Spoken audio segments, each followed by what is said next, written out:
ایران ته د یوه تلونکي مسافر ناهیلې څېره. د دښتو په زړه کې د اوږد سفر لپاره په پښو شوي بوټونه. که په موټر کې خپل مقصد ته ونه رسیږي، اړ دي چې اوږد او له خطره ډک دا سفر پلی پای ته ورسوي.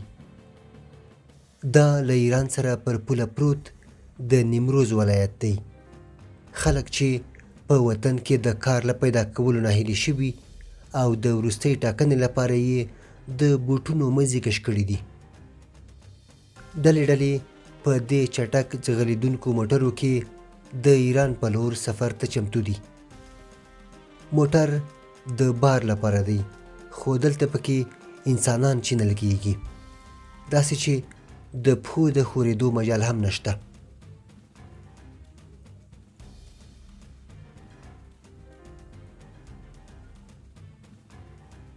سړک خام او له خطره ډک دی. د مرګ په دې موټر کې سفر یوازې د یوې مړۍ ډوډۍ لپاره چې مسافر فکر کوي په افغانستان کې نشي موندلی. د موټر چټکتیا که څه هم خطرناکه ده، خو که کاروان داسې ونه ځغلي، په اسانۍ سره د ایران د پوله ساتو ځواکونو ښکار کېږي او ښایي قاچاق وړونکي ته د مسافرو پور کړې پیسې عبث لاړې شي. د لاس میډیا چینل سبسکرایب کړئ او مستند تر پایه راسره ننداره کړئ.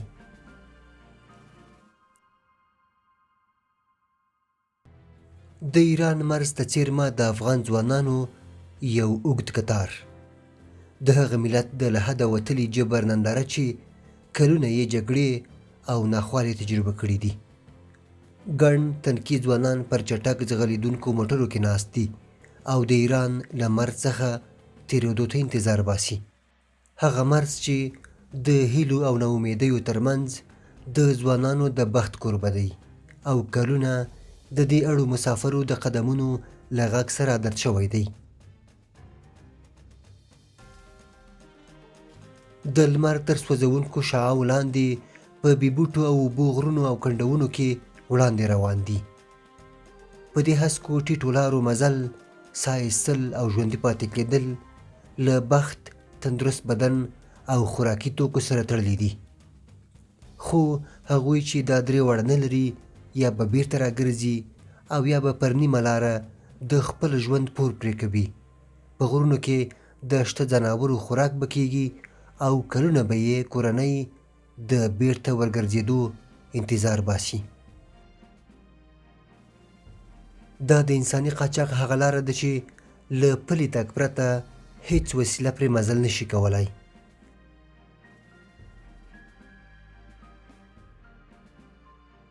دېرش یا څلوېښت کسیزې ډلې په جلا نومونو د یوه سرګروپ تر مشرۍ لاندې چې رابلد یې بولي او له قاچاق وړونکي سره اړیکه لري، مزل ته دوام ورکوي.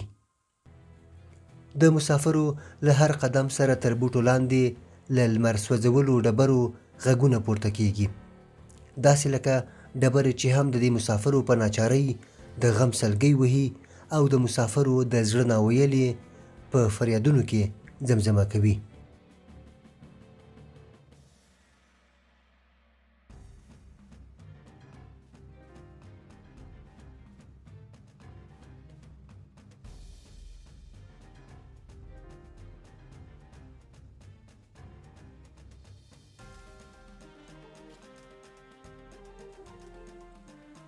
دلته یو ځای د دمې جوړولو لپاره کینو او کوښښ کوو چې له هغو مسافرو چې له دې لارې تیریږي ویډیو واخلو.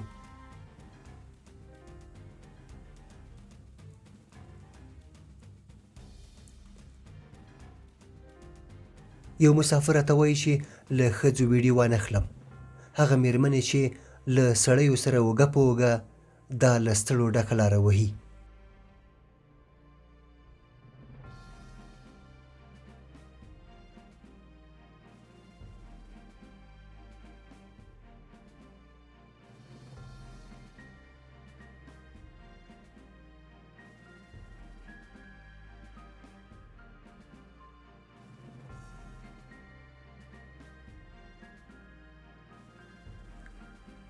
لا تر اوسه د مشکل په غره کې یو.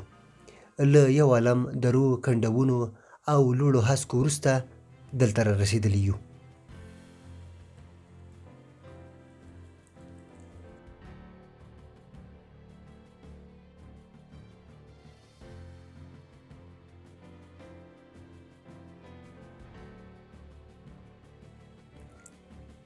او دلته بیا د ډبرو په منځ کې د اوبو ډنډ ښکاري.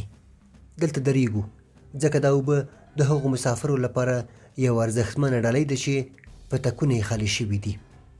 ډالۍ چې مهمه نه ده چې اوبه یې پاکې دي او که ناپاکې.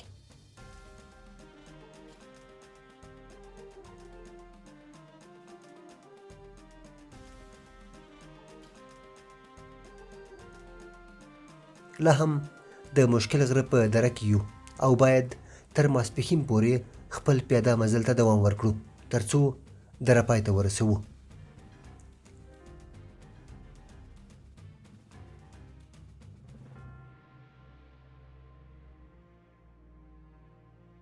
لا هم د مشکل غره په دره کې یو او باید تر ماسپښین پورې خپل پیاده مزل ته دوام ورکړو تر څو دره پای ته ورسوو.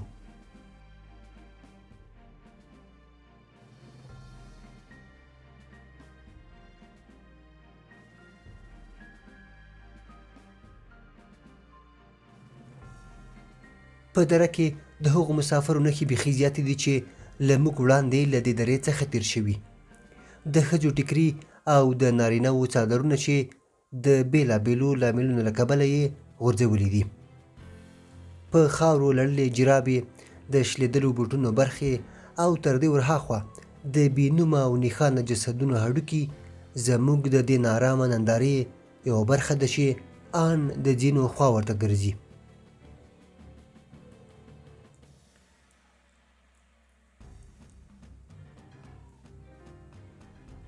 ننداره چې پای نه لري خو پاشلی نندارتون یې له آثارو نه خسته کیږي.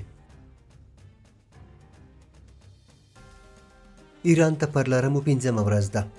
د مشکل له غره ته راوتلو او د ایرانی پولیسو تر یوې ناڅاپي ګزمې وروسته نسبتاً یوې آبادې سیمې ته رسېدلي یو چې د اوبو په ګډون ځینو لومړنیو اسانتیاوو ته پکې لاسرسی شته. تر ونو لاندې او د ونو ډډو ته کینو تر څو د پلي اوږد مزل او له ګزمې د تېښتې ستړیا مو یو څه راکمه کړو.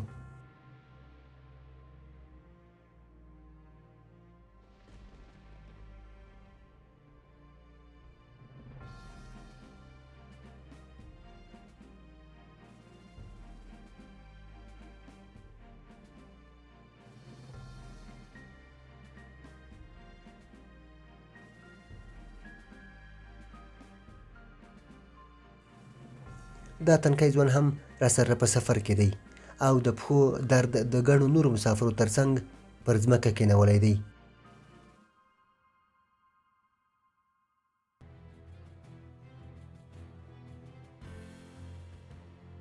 دا د هغو زرګونو افغان سړیو، ماشومانو او ښځو د برخلیک داستان دی چې له سرسختو سرحدونو په طی کولو سره په غیر قانوني ډول د ایران خاورې ته داخلیږي.